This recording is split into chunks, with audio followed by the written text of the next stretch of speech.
let us find the slice of the market that would put up with all our limitations. I'll come to the US and I'll just start talking about my product, and then money will come in. What's more important for you, your dream or your ego? Cold calling is hard, it sucks, but it's probably like the most effective way to book meetings today.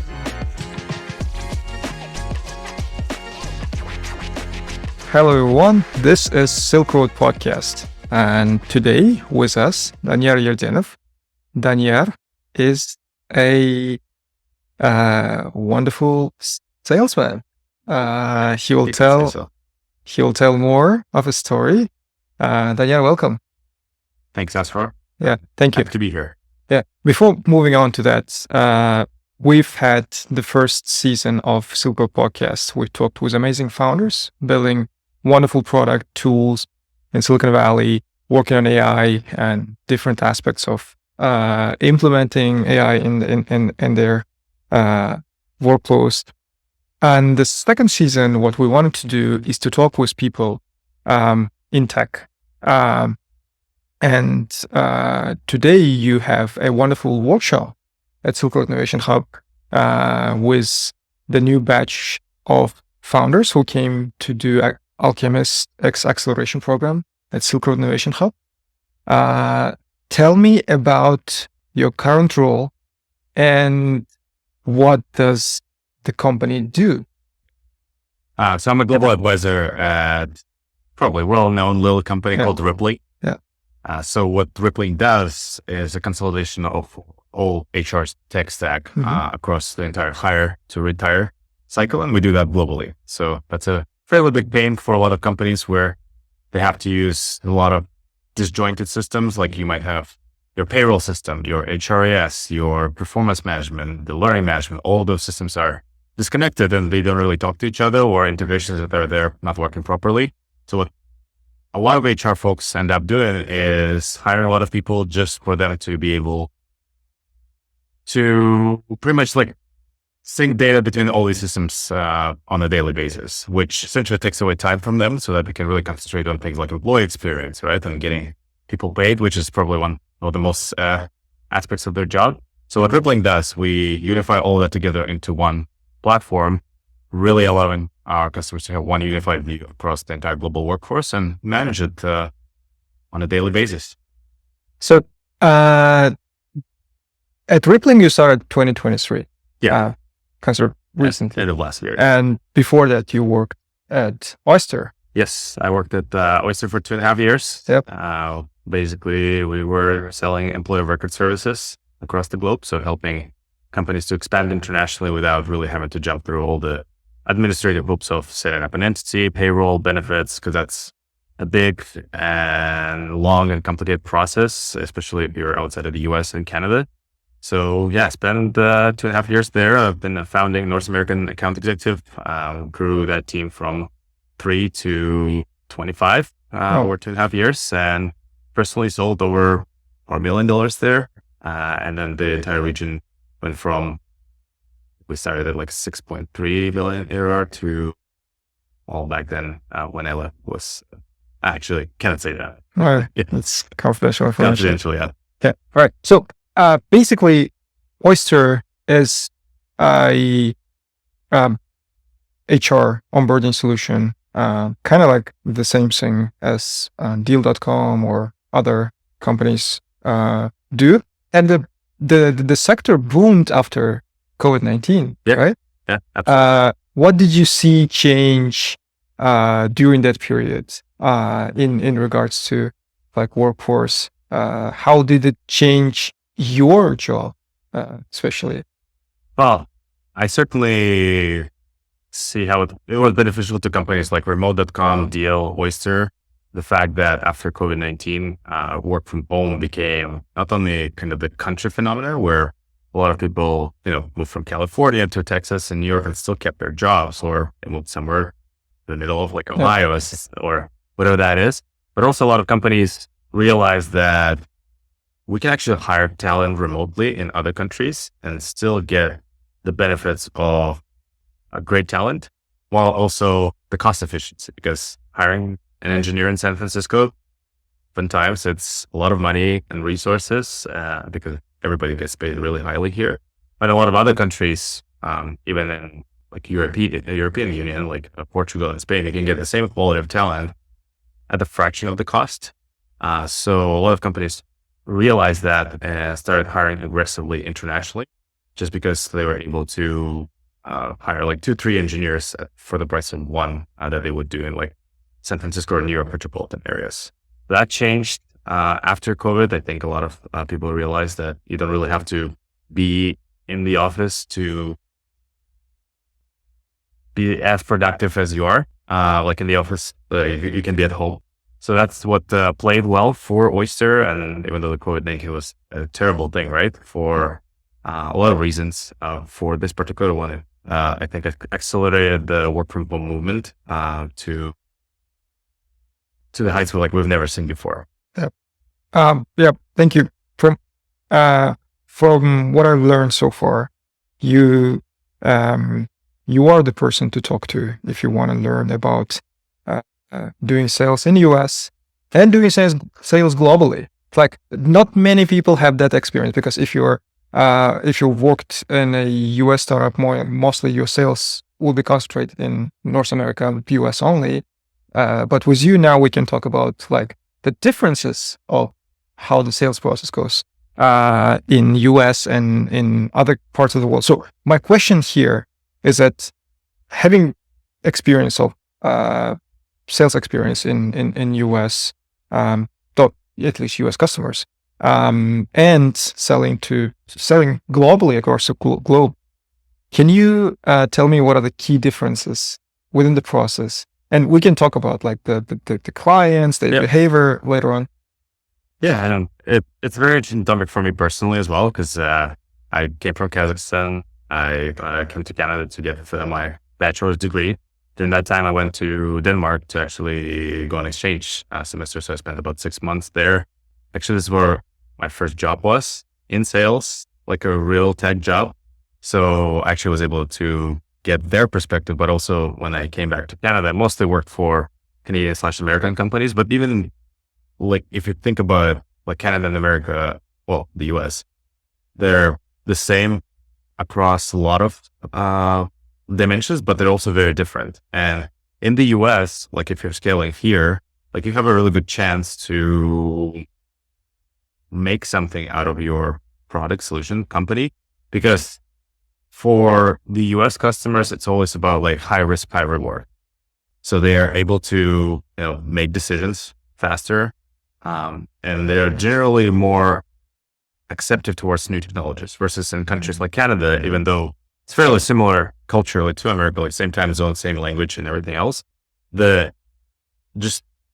Traditionally the way that we approach the economy in Canada, because I live there, I know, it's much more risk averse, and the same goes even further in countries like, in the European Union, in UK.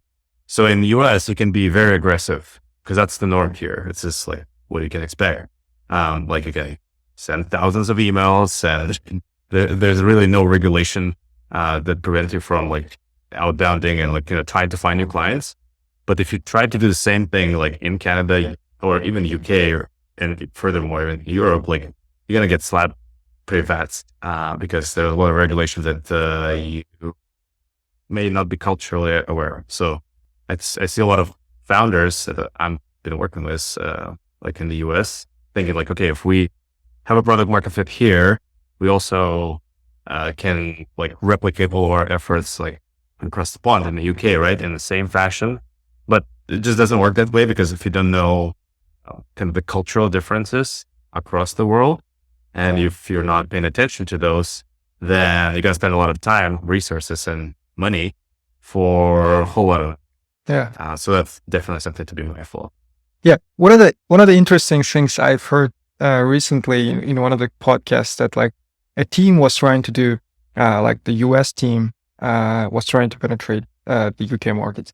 And they, because their process was that like the once the client leaves fills in the form, they would call back within like, I don't know, 5 to 10 minutes or like even shorter than that. Yeah.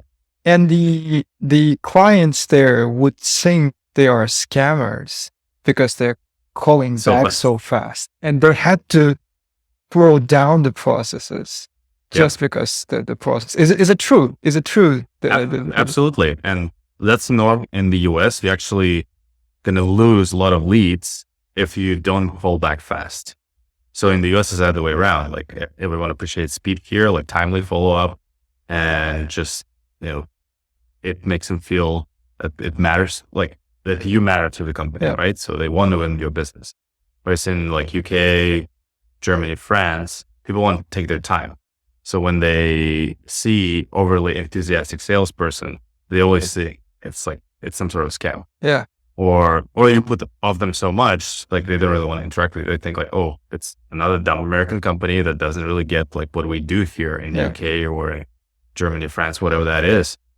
So you got to be really mindful about it. So when you're expanding globally, I would definitely try to talk to your peers who've done it before to minimize the amount of mistake that they're going to be, because expanding internationally is a costly thing. So you want to kind of follow the route that's been already like explored so that you're not making the same mistakes. Yeah. Thank you so much. This is actually great. One of the things that founders concentrate, like maybe for Oyster and Rippling, it's different thing when you're selling. But what's your like when you're selling, you have ideal customer profile in your head, but like who was your ideal client for Rippling and who was it for Oyster? Does it change with the time? Does it change with the company progressing? Does it change like can you talk a little bit about it? Yeah, I think ideal customer profile is a topic that I'm passionate about because I also work with a lot of founders and can help them to find their first ICP, especially those coming from like Central Asia. Because a lot of times founders who are really well versed on the technical side of this, they have this great idea, right? And then they create the product and they go, oh, it's a great product. I can sell it to anybody. And realistically, if you're not narrowing down your ICP, and when I'm saying narrowing down, like really, really narrowing it down to like 2-3 attributes that will cut off probably like 90% of your target addressable market, then you're doing something.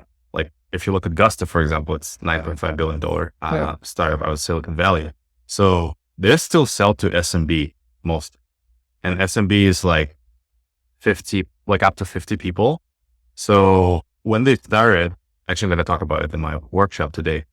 They had like a lot of attributes that probably a lot of founders would think like, oh, it's going to cut off a significant portion of our market. Like, for example, they were only working with companies that are based in California, companies under 5 people on payroll, and companies that were willing for employees to be paid 8 days after company ran payroll. So the delay is like pretty significant, right? Typically when you run payroll in the US, it's like 1 or 2 days. So they made a conscious decision to like look at their own constraints, like from the product perspective, and find customers that were willing to like put up with a lot of things that a lot of other customers would think like, oh, you guys are crazy. I'm not like waiting 8 days for the payroll to be processed. But they were like, okay, let us find the slice of the market that would put up with all our limitations, but we would provide so much value to them that we would find revenue, we would find product market fit. And then from there, we will scale. And I think that's very important when you're kind of entering the US market from foreign country, because what worked for you before, like in your home country, it will not work for you here. So you got to almost re-engineer the full company to fit the US market. And it's a complex market. Like at Rippling, we target like, I would say like 200 to 500 people is probably our ideal size of the company. Because as your deals gets bigger with larger companies, there's also a lot of complexity that comes with it. So if you're selling to like enterprise companies, right, there are things that you need to be really buttoned up on, like security or like legal, or just like your overall like customer delivery process. Because if we do not have those things, then the enterprise customers will never buy it. Because aside from like having the business value, there are a lot of stakeholders throughout enterprise, and they all need to do their job, and their job is to ensure that your product or your solution is really the best, not only from like technical perspective, but can you as a company be a viable vendor for us? Not just a regular vendor that sends us an invoice and like renewal once a year, but like, can you partner with us to ensure that we're successful with the product? And I feel like that's companies missing sometimes by think like, oh, you know what, we can like sell anything to anybody, but realistically, like it's a totally different strategy if you're selling to SMB versus mid-market versus enterprise, and you got to be ready for that. Yeah. All right. Yep. Like I see a lot of value on the things being discussed here today for a lot of founders, early stage, like and then even later stage founders. Can you break down like if we could break it down to very simple, small steps of going about finding your ideal customer profile and making, let's say, first 10 sales in US? What would be your the rule book? Yeah, I want to take a step back and like for me personally, from the sales perspective, I would say I would start by building a must-have product. Like even at the idea stage, you have to realistically think: is the problem that I'm solving worth a lot of money to my potential customer base? Because there are a lot of products out there, like good products, but let's be realistic, they're nice to have products. Like for example, calendar, right? Like, yeah, it's like very convenient that I can book a meeting through your calendar link or whatever, but how much value does it add to like overall companies? Like you can argue about it. And then when things are good, when money is cheap, like you can borrow a lot of money, like customers can buy a lot of stuff without like a lot of approvals. But like as a founder, like if I were doing my own company, I would think about like, okay, let's say something similar to 2008 economic crisis happens. Mm-hmm. What are the key systems in my industry that my customers would need to keep their business operation? And those are things: payroll, people paid, probably like obviously like cybersecurity, perhaps like the purchasing, like the ERPs, or like CRM. Everybody needs a CRM. So I would think about like those like fundamental things before I even would start my company, to ensure that whatever I'm solving can survive both like hard times, because inevitably they will come. But also once good times come back again, like that way you can like really scale it up ahead to like $1 billion revenue and 2 and 3 and whatever that is. So I would start there. And then like, as you are thinking about like making your first sales in the US, it's all about like narrowing down, like understanding like where do you actually fit into the market, and then making sure that, okay, I have my ICP. It's like literally 2 attributes. Maybe you're only selling to startups with like 2 to 5 employees, right? And it's a lot of companies out there, but like even if startup with like 10 employees comes to you and they like, okay, we want to buy and like go through your process, you have to have like mental fortitude to say like, okay, no, because you guys are not my ICP. Because if you're kind of getting happy ears about your products, like that inevitably leads to, let's say you're selling, your ICP is like 5 employees, 15 employees company come to you and say like, okay, we want to buy a product, but you're not ready to service that. That means like you're going to spend more resources. Your team might not be ready, right? Because they only dealt with like 5 people companies, and then suddenly there's like 15. So different problems, different stakeholders, more complexity. So that's going to take away time and energy from your team to concentrate on what really matters. So if I was like starting my own company, I would create a must-have product, really think hard about it, and then spend as much time as I can in like customer development, understanding like what is it that people are willing to pay for, and large amounts of money. So you can start with SMB, and then you can scale it to mid-market, and then you can scale it to enterprise. And that is applicable to probably founders that maybe do not have like substantial investments on the horizon. So you want to do everything yourself, kind of be nimble, perhaps even bootstrap your startup. It obviously doesn't apply to things like for Cerebro does, the startup from Kazakhstan, because they're in deep tech. Yeah. So they need a lot of money to actually like develop the technology. And yeah, they might not have a lot of like sales and revenue, but investors bet on kind of the long-term piece. And that's why they're, but for a lot of, founders, that's not the case, right? It's not deep tech. It's not, so like, it's maybe something else. So I would start thinking about the framework of like, okay, what can I sell for the largest amount of money that I can get? And then how can I like sell to the least complicated customer in the US, meaning narrowing down your ICP, and then just do the work. You got to reach out. You got to be uncomfortable. People will say no, especially because you're not from here. Yeah. There's still some things that you have to be ready for because you are a risky bet. Okay. So, you work with, thank you for, the, advice for founders and whoever is selling, software and, in my next question, you work with a lot of founders. You advise them on a regular basis.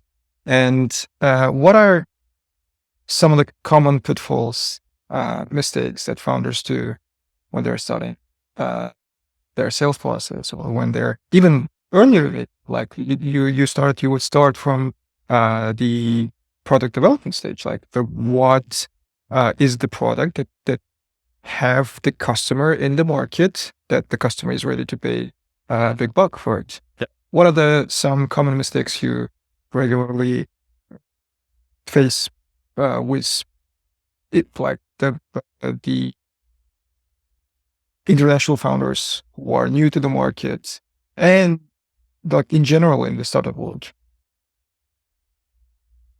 To be honest, I think that more of a like fundamental flaw that I see sometimes in founders, and like I don't know if I work with founders like that, but I've met with them where it's mostly like an ego thing, where like there can be like brilliant technical people and like much smarter than me in that area, but then like sales is so different, especially like if you've never done it.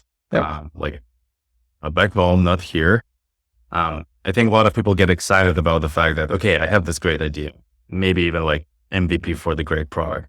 And they think like, okay, I'll come to the US and I'll just start talking about my product and then money will come in, right? I'll sign contracts and revenue will just flow.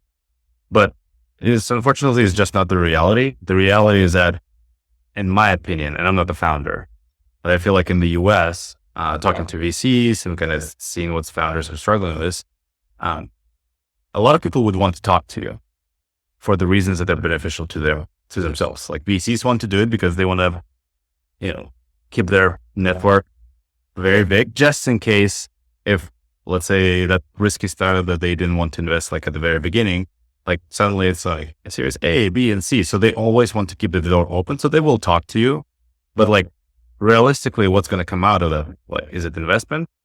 Mostly, like maybe no.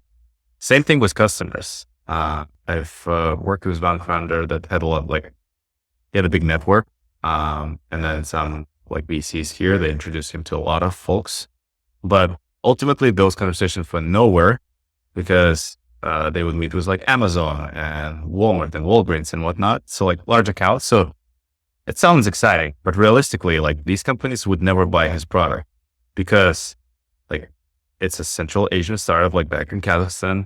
They have no certifications. Their like legal team is non-existent. So, and that's what we've discussed. So like, well, how are your conversations going? And they're like, well, people are excited.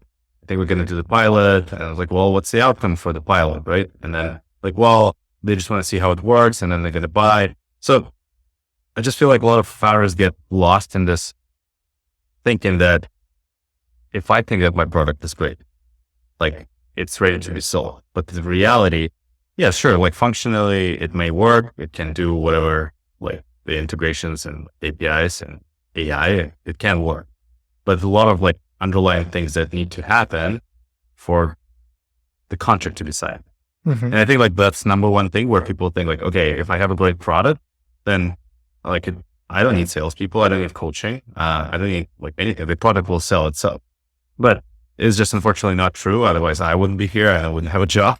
But that's the reality of like B2B sales specific. In like B2C, it's a different story. Yep. Like there are a lot of products that are like really good in selling themselves, just have like a funnel.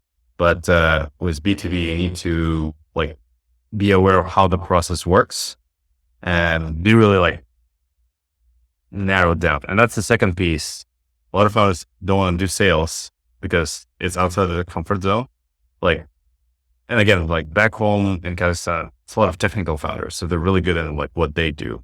But this whole like social sales interaction thing is like a uncharted territory for them. So a lot of them don't want to do the work. Mm-hmm. Like, yes, they would go on like networking events and like talk to people, but it's a different conversation that you want to ask hard questions when you're selling. Like, is this going to happen? Is this not going to happen? Because, that's the challenge with like a lot of founders. It's uncomfortable for them. They kind of get that happy ears thinking. And then what it ends up generating is that they do have a lot of maybes, but they never have like no or yes. And in sales, like yes is the best answer, no is the second best answer. You want to get to no as soon as you can.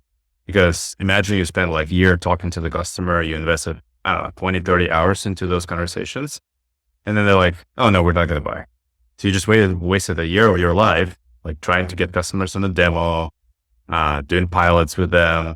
And then because you screw up along the way, you didn't do discovery, and then you don't understand the business, they're like, okay, this is not going to fly. Or like, you don't have SOC 2, or your contract is like unacceptable to that. So those are the things that I feel like are important for founders. Like one, have the courage to tell themselves like, yes, I don't know how this works, and ask for help. And this is like why you guys do this, right? Like the Alchemist Accelerator and like your own program. I feel that you need to have like humility and like, and calm down your ego and say like, okay, like, I don't know how it works. I need help. And there are resources for, like getting help. And second piece is just like being mindful about, like being intentional about like selling. Because if you're not intentional, if you're doing it as a, like, 10 minutes a day, like you're not selling. You're just like making a check mark for yourself that like, oh, I had a meeting with a customer today. But it's not realistically what, like founders should be selling all the time. Because if you think about it, like all of us are in sales. We're selling ideas. I'm selling software as well as a way of living. But like my kid's selling me on the idea of like getting high square. And so that's the reality that founders have to live in. Yeah. Thank you. I have two follow-up questions on the conversation, on the interesting things that you've talked just now. One of the things you said, like, oh, you were a company based back in Kazakhstan, like, I don't trust, or like, contract doesn't happen. You don't, like, the company doesn't buy, the sales doesn't happen. Like, can you tell me what are some of the things that the founder or startups in general can do to be more, to gain trust? They might say, oh yeah, I've registered my headquarters in Delaware. I flipped to Delaware. I brought a couple of team back in US. I made some US hires. What else should I do? And this is coming from like the VCs too, because like a lot of conversations go even like the same goes with immigrant VCs who work in US. When you approach them, obviously they get lots of companies pitching them who are themselves immigrants and just coming to the market, and they say, oh, I don't invest in those kind of companies because they should at least have some connection, like went to school, did their degrees, go to bar on Fridays with their US buddies and stuff. Like, what are the things in regards to sales, not for the fundraising purpose, but in regards to sales, to be considered a local company, if not local company, gain trust so that the sale happens? I think it's a very interesting question. personally, for me, like the fact that I'm from Kazakhstan was never like a barrier to me, because I do feel that that's the thing about like the US and Canada in general, is that when you're interacting with people, it doesn't matter where you're from. Like all that matters, like results that you're delivering.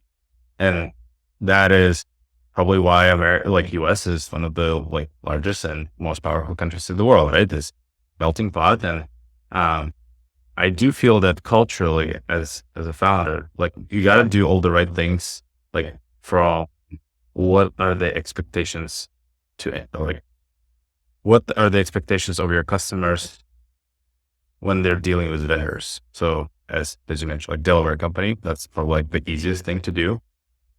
Second is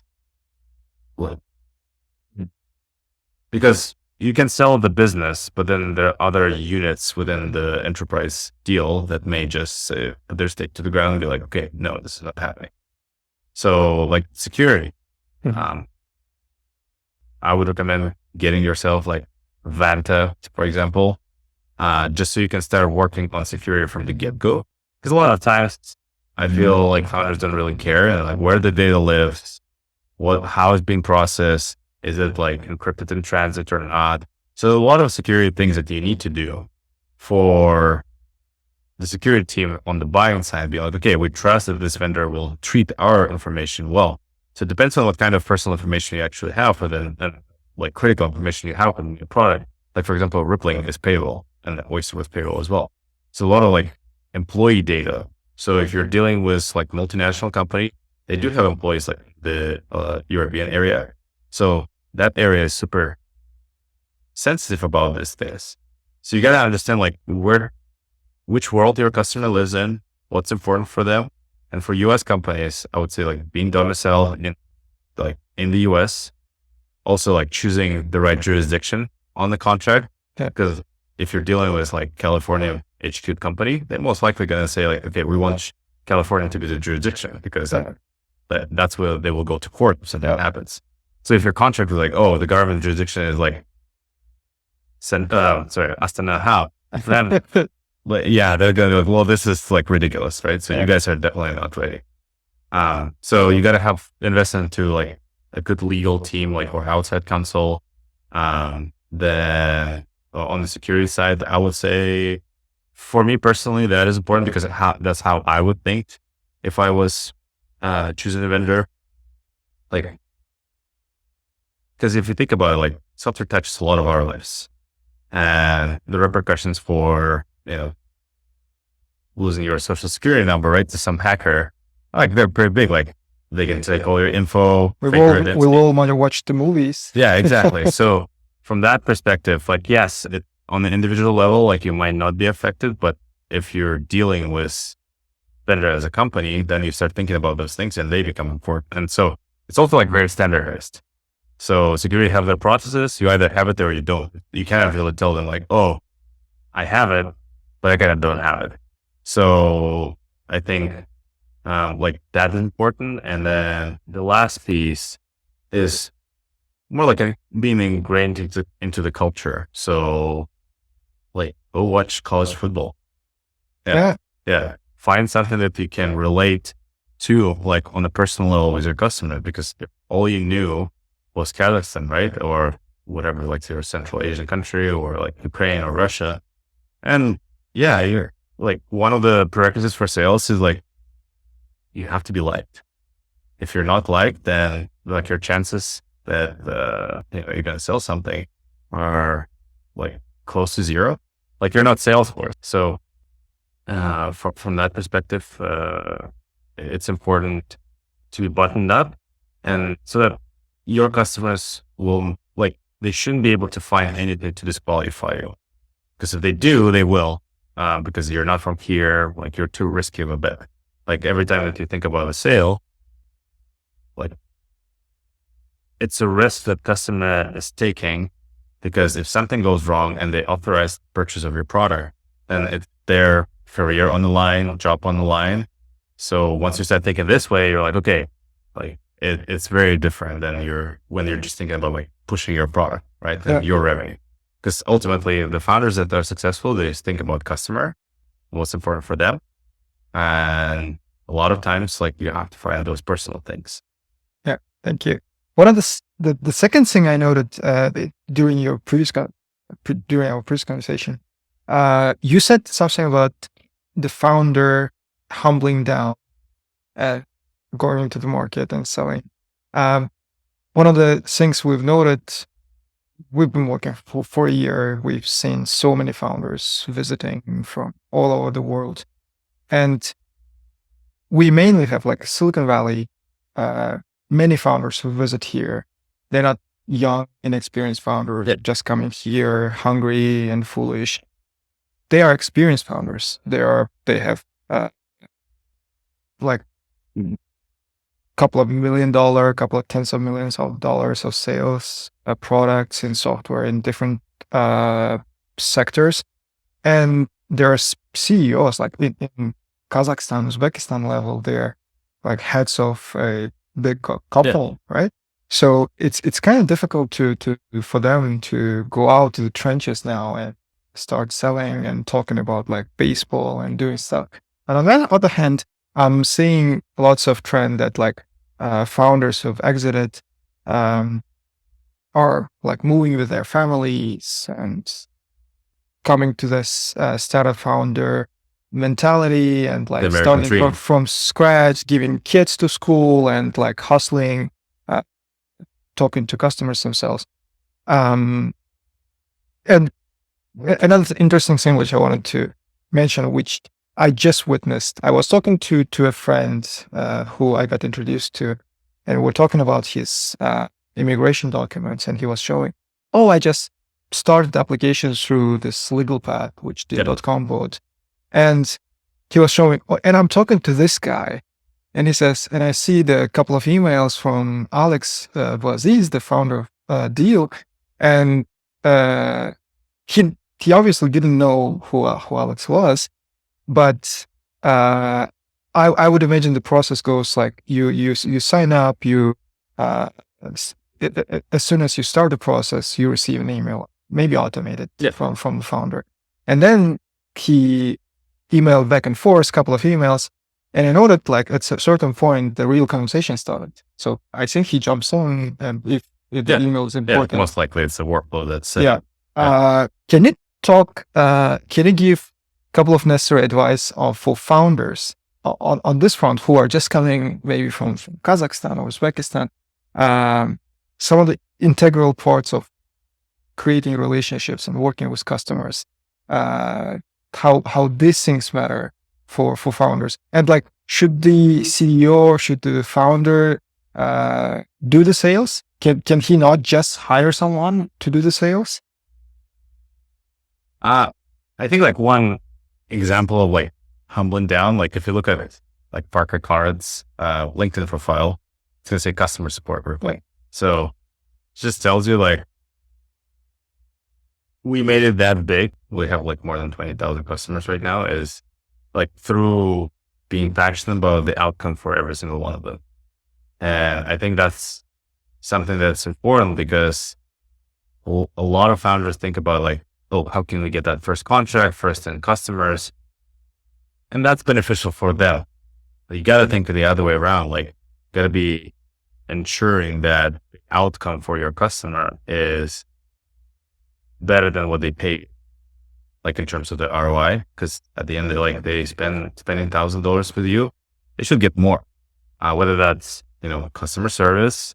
So that's what I meant by like, you're going to be held to a higher standard compared to the American companies. So you got to be impeccable across all the dimensions in your pre-sales process, in your implementation, in your post-care. You cannot afford to do things that sometimes like American companies do, like send in a renewal without ever talking to the customer and just saying like, it's going to be 13% more next year, just because we can, because we're like, I don't know, Zendesk or Zoom for whatever that is. So I would say that is important to like be humble. And I think it's important for founders to do sales themselves, because it is a humbling experience. It shows you that you don't know a lot. oftentimes. And like, I've been doing that for 8 years. So before every single call, like I get this feeling like, okay, like I'm going to be on the spot, right? Somebody's going to judge me. And I feel like this is where a lot of founders maybe like in the later stage of their life are uncomfortable with this process because they kind of already like made it back home, right? They're like big executive. They're the ones doing the judge. But now like they're being judged by, you know, their customers on every single call. And I feel like that's something that not a lot of people are comfortable with, but you gotta like make a decision. What's more important for you, your dream or your ego? So if it is your dream, then just go and do the work, because otherwise like you're not going to be successful. You're just going to waste a lot of money and time and, you know, let down people around you like VCs and you know, your family maybe, or well, your employees if things don't work out, most importantly. And yeah, it's going to be a whole lot of nothing. So I always think about like when you're, I don't know, 80 years old, how would you want to think about it? Is that you didn't want to do it because like you thought too highly of yourself, but you could have did it, right? And then maybe it's like you would be like $1 billion company or like another success story. But you didn't. So I think that's important framework to kind of look at life through. No matter if you're a founder or if you're just like if you're like working in tech or like generally as a approach to life, that's just my POV. That's how you should, how you should be looking at things, especially if you're founder, because the stakes are much higher for you. Yeah. Thank you. Let's talk AI. Yeah. We cannot not talk about the topic, I think. So tell me where the sales process is going with everything that's changing. That's everything that's happening in generative AI, whatever is coming, the news. Does the future look like your sales guy is going to talk to my procurement guy, the agents, the LLM agents, and they're going to solve, and I get the result, and we get to enjoy the process? Or what do you think? Yeah, it's an interesting question in the sense that sort of like doom and gloom always. AI is going to take our jobs, and I think like to a certain extent is true. In more uncomplicated scenarios, like your SMB, B2C sales, yeah, I think that AI is going to make reps more effective, and as a result, most likely there's going to be less reps. I know there's a concept of like AI SDR, right? Like there's a pretty big company here that has like AI SDR, and a lot of people are thinking like, oh, this is like the best thing since sliced bread. Realistically, it only does email, and I think it's actually going to hurt the sales industry just because it is an AI. So people will figure it out. People always figure out things like the sales folks do. Like on LinkedIn, there's a lot of sales advice going on, right? But then the challenge with that is that everybody starts using it, so it becomes obsolete. So customers figure out like, oh, like I remember like 5 years ago, like if you finish the sequence and the customer didn't respond, you can send them an email saying something like, oh, choose one or two, like one, I'm not interested. Second, like I've been like eaten by crocodile or something like that. And that generated a lot of responses back then. But then like in about 6 months or so, like the effectiveness of that technique went down because customers started seeing more and more in their inboxes. So in my opinion, overuse of AI is going to hurt like the deliverability on the email. Then people are going to figure out like the AI bots that are talking. But the biggest, I guess, winner for this ones, I do think it's like the B2B enterprise sales, because those purchases will never happen with like in the way that you mentioned, like, oh, my AI agent goes to talk to like customer's procurement agent. Just too much complexity. You cannot really standardize everything, because that's the reason why Workday exists, right? In a way that it's such a powerful platform, like so that each company can tailor it to their own individual scenario, even though it's like payroll, human capital management, expenses, like all those things that they do. But that's the reason why like 10,000 plus employees companies choose Workday, because they can really tailor it to their unique needs. And I feel that's just not something that AI will be able to ever figure out, because it requires like human touch, from like the relationship building perspective, because those deals take like 6, 18 months, 2 years, 3 years. Like at the end of the day, no one's going to, in my opinion, authorize AI to purchase things for, large amounts of money. People will always feel some sort of distrust to it, and that's natural. So maybe yes, to answer your question, I think like certain purchases up to like certain amount in SMB and like B2C, yeah, those can be automated completely. But for more complex things, including like AI itself, like that's why OpenAI has like go-to-market team and sales folks. Like it's a complex thing. So I think like those people that embrace AI, like on the sales side, that are good enterprise sales reps, they're going to be the one who actually will benefit from it, because it will allow them to like eliminate all the competition, because all the bad sales reps who are bad and then don't use AI, don't embrace it, like they're the ones who are going to lose their jobs. But the top of the top, they're going to be the ones who are winning. Yeah. Thank you so much. Let's talk about work in general. Where are we going with everything? In Silicon Valley, the trend of the past year, I think, has been to say that work from home doesn't work. It's like everybody who can is saying something against it. Doesn't work. But I think did Eric Schmidt yesterday, he was giving a speech at Stanford. Did he say something about like, yeah, I think he was saying something like, why Google losing? Because like they prefer to stay home instead of going out to work and being on trenches and something like this. Like, what is your issue, especially considering you worked at Oyster, you interacted with many clients, and I think majority of the clients who use the Oyster and the companies like Remote and other, they are remote first companies, right? Yeah. I also believe that a lot of the like, we need to go back to the office is a way of executives at times protecting themselves because things are not going well. And then they kind of find a scapegoat, and like the remote work is like the easiest thing to blame. Like I'm a remote employee myself. Like I love the days when I get to go to the office. Like we don't have one for me because I'm the only sales employee there, but like I'm here in San Francisco for our on-site. Like if I had a choice, I would definitely go to the office like a couple of days a week, because it allows me to have more concentration, because I have kids. Sometimes they're disruptive, but at the same time, remote world where I lived for the last 4 years, like I've been the most successful in a remote setting as an individual contributor in terms of like the quota attainment, the money I made to the companies that I work for. So to me, the argument that remote workforce is not productive, let's say I don't agree with that. Yeah. So I would say, I think it depends on the company.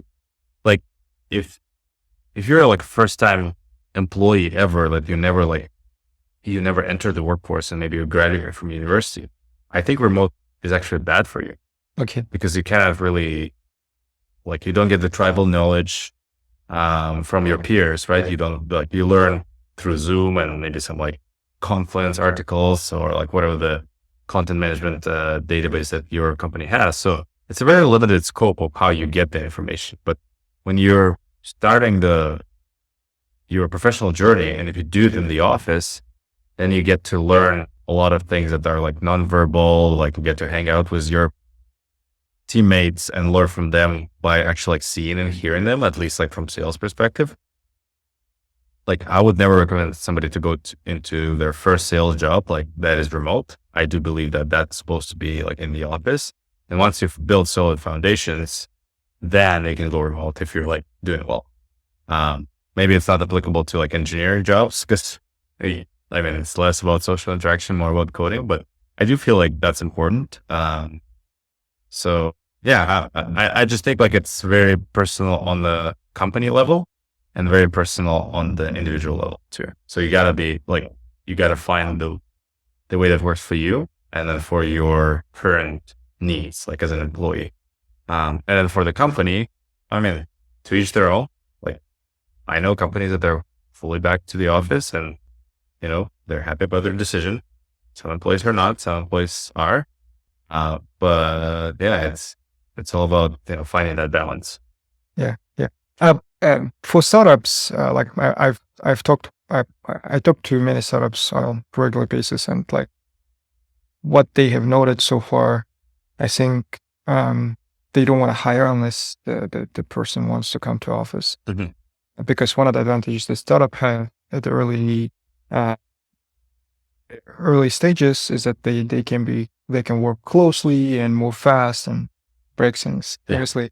And I wanted to ask about like the from the sales perspective, like from the job that you do, you manage people. Like, is it harder to manage people remotely, or if you have experienced enough people from the perspective that you can be as effective working from, or more effective, some would argue, right? Yeah. Without spending time on the way, that etc. I think it all comes back to like, who do you hire? Mm-hmm. Hiring bad people, no matter like where they are, like in the office or remote, they're still gonna get that result. So I think when you're managing people remote, it's definitely more challenging in the way that like you can't really go and talk to them about, like random things throughout the day. So I think like you gotta hire adults. That's the most important thing. And when I say adults, like people that, are responsible, that are like, especially in sales, that they're driven and not just there to, collect the paycheck and kind of, sit around. A lot of people in sales that are, we're doing good because the times were good, but now the times are kind of a bit wishy-washy over the last 2 years or so. A lot of like those posts come out and they don't like it that they're like being seen. So in my opinion, you have to have like really good hiring practices and really finding people that have the tenacity and the grit that you need in sales. And it also depends on like what kind of team you manage. If you manage like sales development representatives that are like fresh out of college, maybe they have like 1 or 2 years of experience. Like I would definitely get at least like a week work and get together like on a consistent basis, because that's how you transfer knowledge in sales. A lot of it's in like your employees' heads. If it's, more tenured sales folks, like maybe like career, like AEs, they have their families and whatnot, then like, yeah, I would maybe hire them as a remote if they're like, track record shows for it, and, they're responsible and they want to be successful, because that's the archetype for a salesperson. A really good one. So I would say like it depends again on your company, but it always comes back to you as a hiring manager. Like, who do you hire? Because a lot of those things are intangible. So you got to be able to see through the line of questioning, and understand how much of a risk this employer presents to you.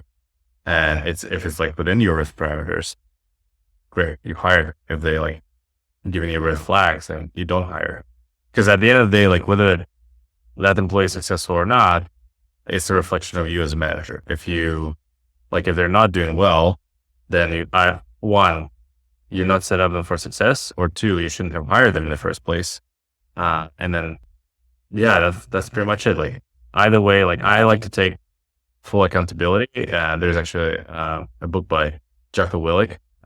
He was like a U.S. Special Forces, and he basically talks about the concept of like accountability, how it's done in army and how it can be applicable to business. So that is something that was pretty interesting to me. When you take accountability for your life, like no matter whether the outcome is good or bad, like, I mean, you've done it, right? So you got to hold yourself responsible to the highest standards so that you can actually hire the people. And if you don't know how to, then you have to learn how to. Yeah, thank you. Can we talk like practical advice for founders? Sure. What are some of the tools that would you recommend using for founders who are not familiar with sales process in US, right? Just starting up. What are some of the tools you would recommend to use for them as a starting point, maybe not an enterprise level? And additionally, what are some of the interesting tools with generative AI you're seeing nowadays and using? You gave it a try in sales. Okay. I would say like tools wise, so you got to have like your CRM, which is a customer relationship management system. So Salesforce is kind of the obvious one. If you're a founder, and Salesforce is something that you kind of grow into. You don't really start with it, especially if you're like strapped on cash. Like I would start with HubSpot. It's like has a free tier, really good functionality for what they can offer, and like you don't have to pay anything. You got to have your like database for both companies as well as the people. So for like I like Crunchbase, we can look up any company. It's mostly like for people that selling to like tech companies. It also has some like good companies on the outside of the tech industry. So this is where I will start. Like again, it's kind of coming back to like narrowing down the ICP, right? And then now we narrow down our ICP. Now let's figure out like where can we find those companies? Mm-hmm. And this is where I use like Crunchbase or ZoomInfo or Apollo, because in sales, a lot of tools are moving towards like consolidation, similar to how Rippling operates. So if you look at like Outreach, right, they have like forecasting, they have sales sequencing, they have like Dialer. So a lot of tools are trying to offer as much as they can, because that's what like Fortune 500 companies want. They want like suite solutions, like one vendor to, I guess, one hand to shake or one throat to choke, so to say. So I would start with like HubSpot as a CRM. Apollo has like good enough data to start. It has like, it can be sometimes like unreliable, in my opinion, but that has a free tier as well. Like ZoomInfo doesn't have a free tier. It costs a lot. So if you're like strapped on cash, like HubSpot, Apollo would be your best bet, and then Crunchbase, and then also LinkedIn Navigator, Sales Navigator. I'll give that subscription just so you can actually like build the account lists, see their LinkedIn profiles, send them messages, because a lot of buyers are like, they're not picking up their phone. Their email is overloaded. So LinkedIn is like relatively a safe place where you can actually get them to one-on-one and maybe have a conversation. So those are this is like my core tech stack, what I use on a daily basis. I mean, there are a lot of other things, like right now what's popular in sales is like the signal-based like demand capture. So essentially you can identify like visitors on your website without them having to like fill out forms or anything like that. There's a tool called Clay. It's been pretty popular over the last, I'd say like 6 months or so. Like they're doing really well. So you can check that out. It essentially helps you to identify the visitors on your website. And then from there, you can like reach out to them pretty much immediately, preferably within like 6 to 8 minutes. But yeah, that's the core piece that you would need. And then also like the phone to call people. Like cold calling is hard, it sucks, but it's probably like the most effective way to book meetings today. Again, it's probably like 10 to 15 times more effective compared to email. And if you're coming from like the post-Soviet country, like just call people. It's much easier to talk to them rather than like writing emails, and it takes less time. There's a company called Salesfinity. They're actually from Uzbekistan. Right? Mavlon was on our first episode of podcast. Oh, okay. Yeah. And we are, that's, we're good friends. Yeah. So they have a really good product, for like Dialer, but that's mostly for people that maybe, like are a little bit further ahead. Mm-hmm. So they like have sales and whatnot. So yeah, those are the tools that I would use in terms of like Gen AI. Like I seen like ChatGPT being doing really well when it comes to like summarizing information. So you don't have to like type in follow-up email manually anymore. But what I typically do, I take the recording of the call, I drop into ChatGPT like the transcript, and I just say like, they summarize it in a way that's efficient. If it's like executive summary, then you can ask it to write in bullet points because that's how executive read. If it's like more of a end user summary, then you can be a little bit more descriptive because they need more information to understand like what exactly they're getting into it. So I would say that's number one thing. Another piece is that you can also kind of train your own ChatGPT model to reflect what exactly your customers like. What are you looking for in a good company? So one cool way I saw one of my colleagues do. He works like enterprise companies, and they all are public companies, right? So they do have like the reports that they have to release on a quarterly basis to their investors. So he is using like ChatGPT instead of having to like read the entire report and kind of find bits here and there. He asks like he's looking for like global expansion, right? Or reduction in costs, or like any other signals that he can then use and go to prospect the company and actually be relevant instead of, oh, like I see you guys have like 5,000 people at stock because like that's where like who we work with, but instead like, hey, I actually saw in your report the CEO said that, this is important for you, like X, Y, and Z.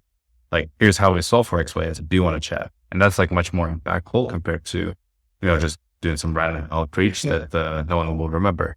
So there are a lot of things how you can like use Gen AI. Like I, again, use it mostly in the way that like, complements my approach. But I'm not at the place where I would like rely on it 100%. So hopefully that'll help. Yeah, thank you so much. So back to the origins. You've worked in very good companies, gained good experience. How do you come to that? Tell me about, for the viewers, it's really interesting. You mentioned a little bit about like coming to US, Canada, going to Europe, to Netherlands to study, finding your first job there. Tell me about a little bit how the journey started. Yeah, for sure. So I'm from a very small town in the north of Kazakhstan. I'm from Petropol, which is on the border of Russia. So I think it started with my parents. Just, from when I was young, they wanted me to go somewhere. And I think they saw my potential. So they started talking to me about like my fifth grade early, when I think it was like grade 3 or 4. And basically they were, I'm very thankful to my mom because I'm the only child. So despite the fact that maybe she, wanted to keep me by her side, she's like, okay, this is going to be better for you, like in terms of like building that life and the experience and whatnot. So it started with my mom and dad, like actually telling me like, hey, you have the potential. You should go and try, get away from the country. Like not in a bad way, but like try to build a better life for yourself than we had. So very lucky in that sense that they help us partially with my educational costs. So yeah, that's what started it all. But then a lot of it was, I guess, me in the way that like I bought into that idea, and then I started doing the work. So that means like learning English. I don't know how many hours I spent like going through the books, watching movies, even though it was painful when I was a kid. Like I didn't understand much, right? But then it started, like the puzzle started coming out together when I was like 12, 13. I think I was like much better than like anybody else was like in my whole town, in terms of this comprehension, the reading language, et cetera, et cetera.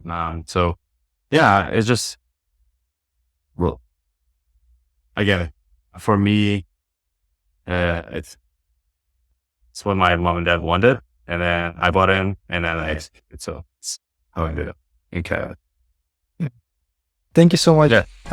Thanks as well. Daniyar. Today we had a chat with Daniyar Yerdenov of Rippling. He shared his stories of lots of useful practical advice for startup founders or whoever is selling B2B software, right? So thank you, Daniyar, for coming, Thanks, and looking forward to the workshop. Yeah, looking forward to that as well.